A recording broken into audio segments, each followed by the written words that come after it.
Now, my coach, Minesh, is going to talk to us. Well, thank you, Denise. What a pleasure. What a pleasure. And what a story, right? What a story. So give a round of applause to the icon. The new member here, the team here too. So people who are sitting are a little too comfortable. I'm not a big fan of people being too comfortable because the only way you succeed in life is how? Okay, so the only way you get anything achieved in life is what? By being uncomfortable. So we'll all have to stand up. But before you do that, my name is Minesh Baxi, and some of you might have guessed my accent is not Brazilian, not palm coast. I'm from India. I was born in a city called Agra, which is famous for Taj Mahal. So I do speak fast, so you may have to listen fast. If you don't understand me, stop me, and I'll repeat it, unfortunately, in the same accent. But I'm here to have fun. How many of you are here to have fun? Exactly. Some of you are not that excited about it, which is strange for me. But here is, how many of you know tomorrow is Valentine's Day? The secret to rich and rewarding relationships at work and home. So if you're interested in that ebook version, let Denise know, and she knows how to get hold of me, so she can provide that for the interesting part is, I have a few different books, and I'm sharing for a reason. The one book is Stop Hiring Losers, and I'll share that in a minute. The other one is called $1 Million Team Secrets. Stop Hiring Losers, the reason I wrote that book is because I was the loser. You're like, what do you mean by that? Well, I was a computer programmer for 12 years. I came, like most people, get a degree and get a job and everything else, except I hated my job. Anybody else hated their job at some point? Couple of you? Okay. The point is that every year I used to hate 45 minutes of drive from my home to work, especially during snow season, and then it would just be terrible. I'm a terrible driver, terrible snow driver, so I had to get out of there. You know what I'm talking about, right? And it was frustrating. I was like, why am I not excited about life? And the reason was I was in a job that did not suit me. And regardless of how you are, you may have great talents, but if you're in the wrong role, it will never work for you. So for the last 25 years, roughly, I've been working with a lot of professionals. Like 1,000 of them are loan officers and realtors around the country. And it's interesting when I met Tracy. Give a round of applause for Tracy for being here, right? And we started talking, and I dropped a couple of names because I like to drop names. Like, how many of you drop names when you're trying to know people, right? They're like, oh, do you know Drayden Schrader? She's like, yeah, because she's from San Antonio. I didn't know that. Drayden Schrader is a close friend of mine, 25 years of relationship. Then I also mentioned another name, Terrence Murphy, and both of them are with EXP, by the way. So it's interesting that she's like, yeah, he's in College Station. I'm like, yeah, I went and visited him. And Drayden Schrader, I've known him for a long time as well.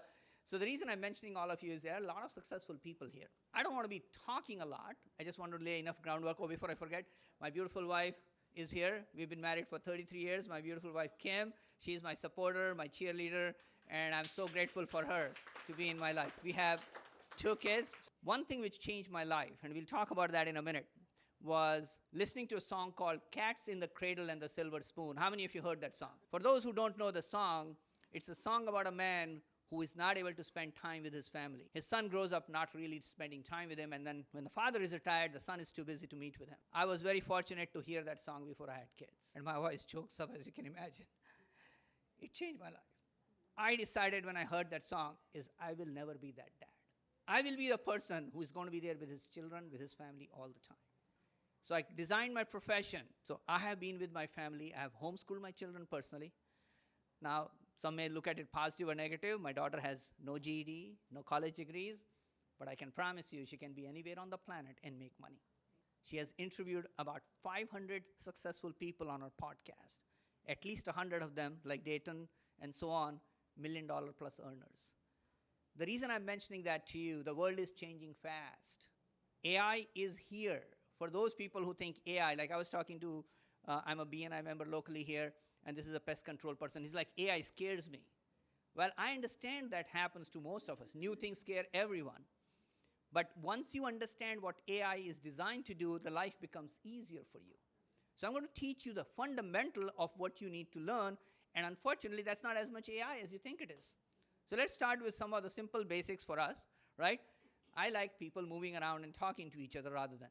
So here is a simple exercise. Talk to 2 people and tell them what you are really, really excited about, successful, whatever your accomplishment is. Take 60 seconds only and talk to 2 people. Move around and tell 2 people What is your accomplishment? What are you excited? Something simple, 60 seconds each. Don't take too long because I know we are in the real estate room like myself as well. We talk a lot. So go ahead and talk to 2 people about that. So I would love to have 1 or 2 people share with me. What was your experience like? Go ahead and share. Fast? Okay. What else? Go ahead. It was wonderful. Spiritually, professionally, everything. Perfect. That's awesome. Who else? One more person. Anybody? Quickly informative. Very, very good point. So, because when people think about AI, when they think about the technology, they are thinking impersonal. Well, technology has made it easier to be more personal. And that's the key today in every single situation. So how many of you know that people do business with people? Assuming everything is equal, people do business with people they know, like, and trust. How many of you heard that? Yep. Okay, good. So now the question is, how do you build that know, like, and trust? How many of you know there is a formula for it? How many of you know the formula? Some of you have heard me speak. Okay, so Google, Dunbar, whoever you want to credit, came up with this formula called 7-11-4. 7-11-4. So let's say Bradley and I just met today, which is exactly true, right? I want him to know, like, and trust me, right? So what do I need to do? If I did these things consistently enough with enough people, because the idea is always going to be what? How do you convert a contact to a client? Would you all agree with me on that, right? Converting contact. Because the game in business, in sales, is the same. Whether you're in real estate, you're in title, you're in mortgage business, or whatever other businesses you are, like insurance with, all those different businesses, you still have to take contact to becoming clients. Okay, so we have a lot of successful people here. How did they do that? Knowingly, unknowingly, you did some of these things. It's called 7-11-4. 7 hours of connection, 11 times interaction, and 4 different ways or platforms. What does that really mean? So you're like, Minesh, do I have to spend 7 hours with somebody? Well, imagine if you spend time with somebody, getting to know them, asking them questions. Like Bradley told me a little bit about where he's from. He said he's from Montreal. I've been to Montreal, right? I know the place a little bit because in winter it's pretty cold. But I've been there in summer. It's just a wonderful place to be, right? Then he talks to me about Sarasota and a few other places. So guess what? I'm building that connection with him. Now, 7 hours is usually today in technology world different. In 7 hours, you can read people's blogs, you can watch videos, you can do a lot of different things where your personal time is not as much connected. Like Denise said, Tracy has a book. Great. Somebody reads her book. That 7-11-4 concept is working to your advantage. So you may have not known that, but Denise was doing that with you even without you being physically there. Is that making sense to you? Yeah. So it was working to your advantage, which is one of the reasons I write books. And for those who want to use AI to write books, I can write them in 5 minutes. Yeah. So where I'm going with this is very simple. 7 hours of content of some way of consuming for other person is important. How many people know that everybody, does anybody know what the buyer's journey looks like? Do you know what a buyer's journey looks like? Okay, let me explain this to you. We all do what I'm going to tell you. Every one of us. So whether you bought a home, whether you bought a car, or anything else you bought, you went through this journey. First stage is you are not aware you have a problem. Then you go to the next stage called you are aware of the problem. Then you kind of start looking for solution, but not yet because the problem is not severe enough. Then the problem becomes severe enough that you start actively looking for a solution. Then you start looking for a vendor who can provide you that solution, has the system that makes sense to you. And then eventually you pull the trigger and buy it. How many of you can relate to what I'm just talking about? Every one of us does that. But here is the problem in marketing, we do that. We are only talking to the person who is ready to buy now. What happened to all these people? We need to talk to the person who doesn't have a problem yet, but soon will become aware of the problem. And then they will start actively going towards the solution and the person who can solve their problem. So you and I need to learn to take contacts to making them clients, and that's where the 7-11-4 concept comes in play. So if I diligently did 7-11-4 with every contact that I get, who obviously are going to be the right contacts for the future, I will have the expertise to do it. AI can help you speed that process up. That's the key. 7 hours of content is easy to create. Actually, I could help anybody create 7 hours of content today. Like that simple. You're like, Minesh, how? I can help you get that done. My daughter is doing a lot of social media marketing as well, and she's helping a senior company, a senior care company called Next Day Access. She did such a great job for one franchise that the other franchise reached out to her to say, hey, I mean, actually they reached out to this client. They didn't know they were interacting with my daughter. It's like, how come you're doing this great stuff and stuff? I need to do this too. So my daughter has been helping these people design content. It's around available easily enough, but she has a formula for that. Do you have a formula to convert whatever information you have into content which is consumable by other people? Because if you don't, that's a problem. Because people will not meet you until they know you. Have you understood that in the marketplace today? People will meet you once they know you. What do you mean by that? Well, they will go check you out. Once they are sure they want a problem to be solved, they will go through anything and everything they can find about you. They will consume and you don't even know it exists. And the more they become familiar, the more they become aware, the more you align with their thinking and the values and what you're offering, at some point you'll be getting a call, an email, or text or something. It's like, I don't remember talking to this person. No, you didn't, but they were consuming 7 hours of your content. 11 interactions, which is why you use email, text, videos, whatever number of ways interactions can happen with that person, you do that. 4 different platforms, again, offline, online. But the intensity of the information, content, will create that connection with that person, so over a time period, they feel like, wow, this is the person I want to do business with. And once you understand this formula, it will become a lot easier for you to go to anybody. Because I don't know which stage they are in. Do you know what I'm talking about? But if I'm only talking to them, hey, are you ready to buy today? How many feel a turn off automatically? Those salesy techniques don't work as much today. Now, does it mean you should not do cold call? Does it not mean you should not be asking more people? Yeah, at the end of the day, the only way you will make money or more money you will make is how many people you position yourself to make an offer to every day. That's it. If you want to know one secret for success, it's like how many people did you have conversations with online, offline, or whatever it was, where you had an opportunity to actually present what you offer. That's it. If you do less of them, well, you make less money. Now, Tracy, how many agents do you have in your team? 5,983 as of this morning. Yay! Thank you. Okay, let's use 80-20 concept, right? So that's like out of 6,000, 20% is what, about 1,200 people, right? So 1,200 people at least are having some conversation which helps her business. Would that be fair to say that? The know, like, and trust factor. Like, they were not aware, like Denise was not aware that there was even a problem that she didn't have real estate as a focus for making income, right? And there she is moving towards that process. So how many of you are actively engaged in building that 7-Eleven-4 platform for you in your business in order to build that rapport? How many of you are doing that actively? See, so some of you are doing it. Great.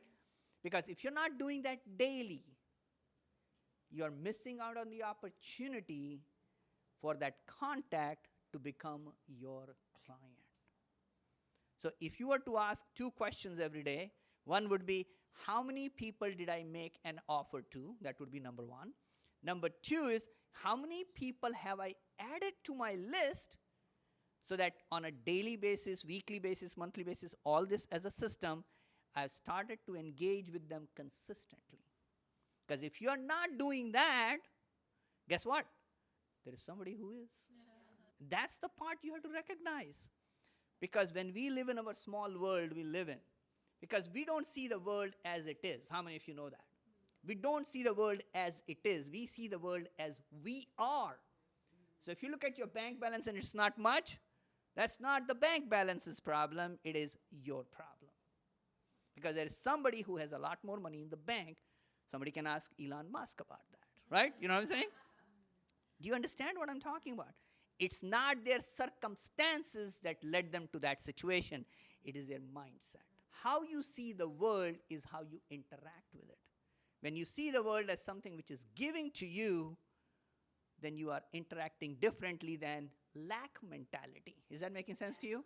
Yeah, so my friend has written a book called The Go-Giver. How many of you read the book The Go-Giver? Yeah, he's a great friend of mine. His name is Bob Berg. Have you met Bob Berg by any chance? Yeah. So Bob is a great guy, and whenever we can have an opportunity, Kim and I in Jupiter, we have a cup of coffee with him. I've known him for 25 plus years. The book is fantastic. The concept in the book is very simple. You got to give before you get. But you can only do it when you feel abundant. You don't do it when you feel lack. So tomorrow is Valentine's Day. How many of you would like to know the secret to rich and rewarding relationships at work and home? It's as simple as this. Every relationship is like a bank account. Every relationship. And every bank account has two transactions. One is called withdrawal, and the other is called deposit. Which means every relationship has two transactions, deposit and withdrawal as well. So the question for you should be, is my bank balance in any relationship positive or is it not positive, right? It's not that complicated. There are no neutral transactions. And hence you have to ask yourself, what am I doing consciously to make a deposit? Because a deposit in relationship could be what? Give me some examples of deposits in relationship, especially tomorrow is Valentine's Day. Give me some examples. Box of chocolates. Okay, good. What else?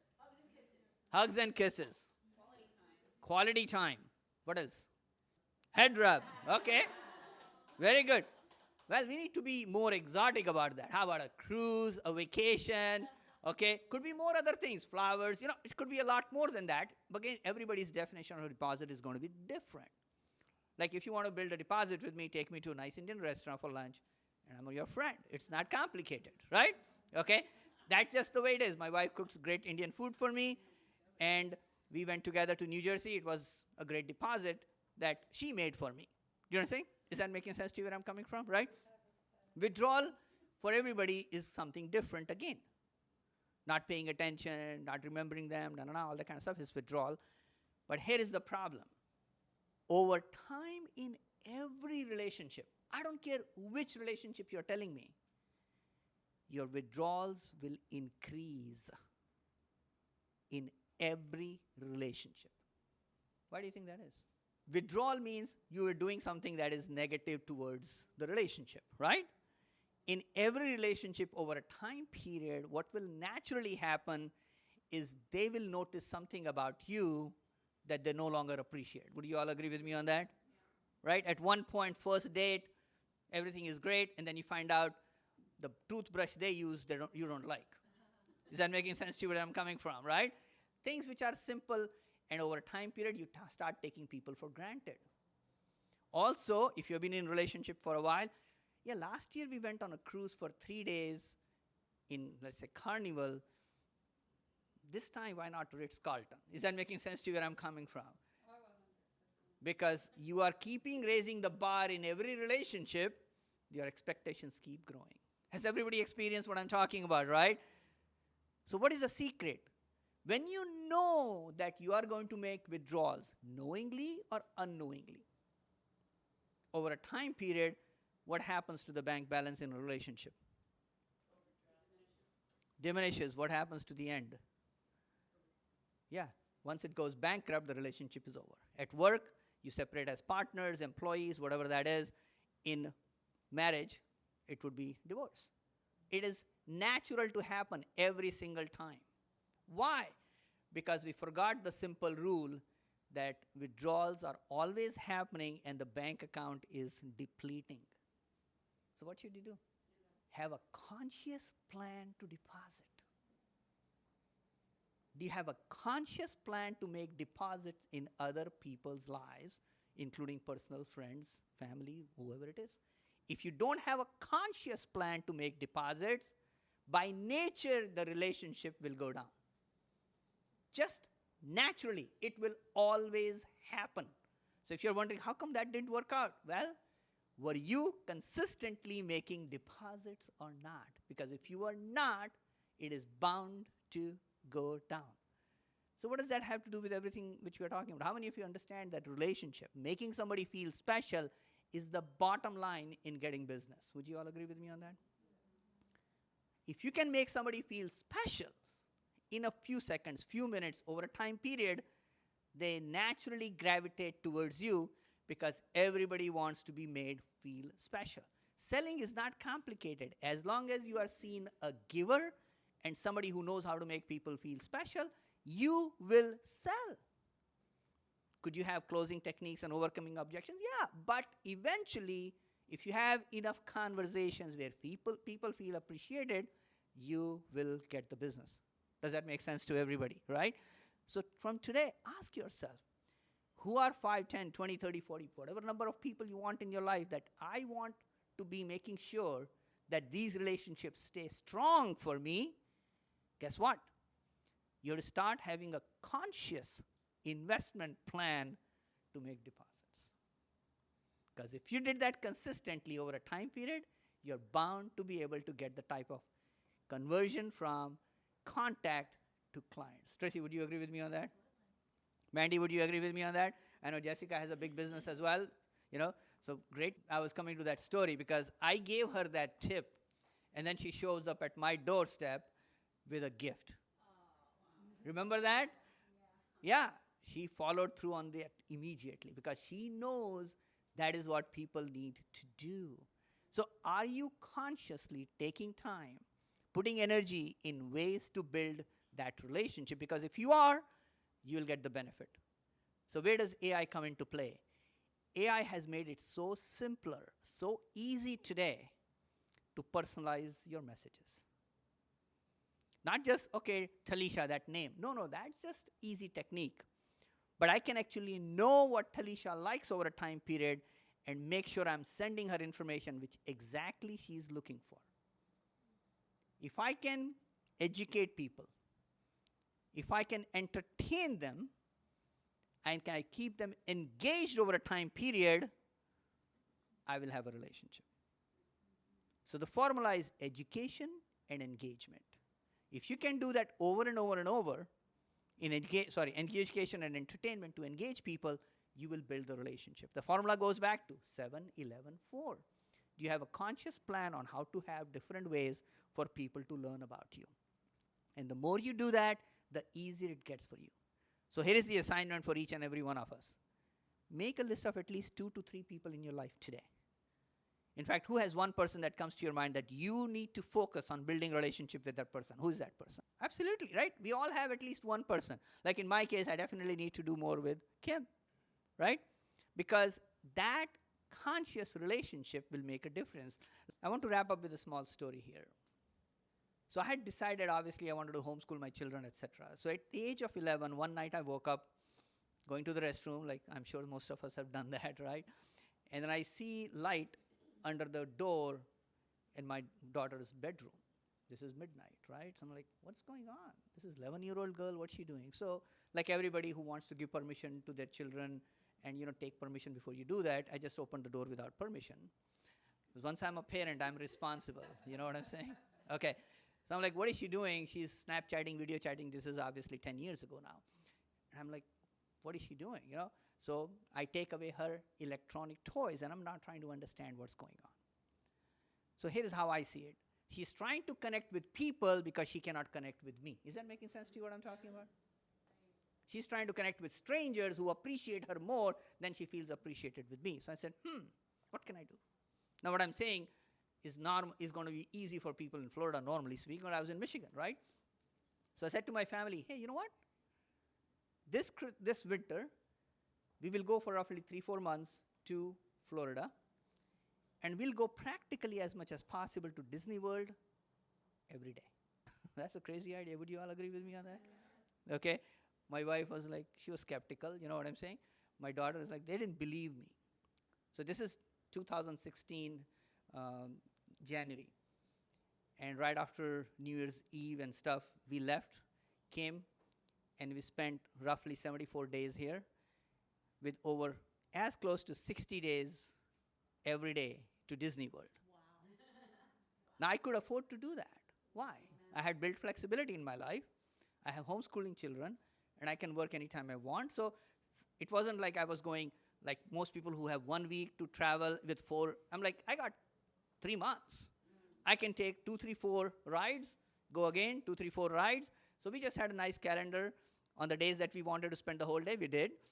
We got an annual pass. This is from Michigan, so we'd come here. Annual pass for Universal as well as Disney. We got both. And we made sure, like maybe 3, 4 o'clock in the weekday, I would say, okay, let's go. And then I would rent a place near Disney, and then we would just go there. And then we would go to specific, Disney was a lot more fun 5 years ago, but that's a separate issue. So like, it was easy to find the rides that we wanted, book them, go there, enjoy the ride, spend a few minutes, like 3 p.m. to 8 p.m. and do that every day. Because here is what happened one day. I was on waiting at the airport, sitting next to somebody. And we started talking. He's like, oh, my daughter is 16. Hey, my daughter is 16 too. And he's rolling his eyes. He's like, 16-year-old. I said, I have never, ever had an issue with my teenage daughter from age 12 to 21. I have never had one issue with my daughter. I made an investment. That investment, for 5 years, we did that. For 5 years. From 2016 to 2020, we did that. That investment has paid me multiple times today. I don't have to worry about anything with my daughter. She can take care of herself. Her values are fantastic. And I can tell you, when you make the right investment, the ROI is phenomenal. Denise, thanks for the opportunity.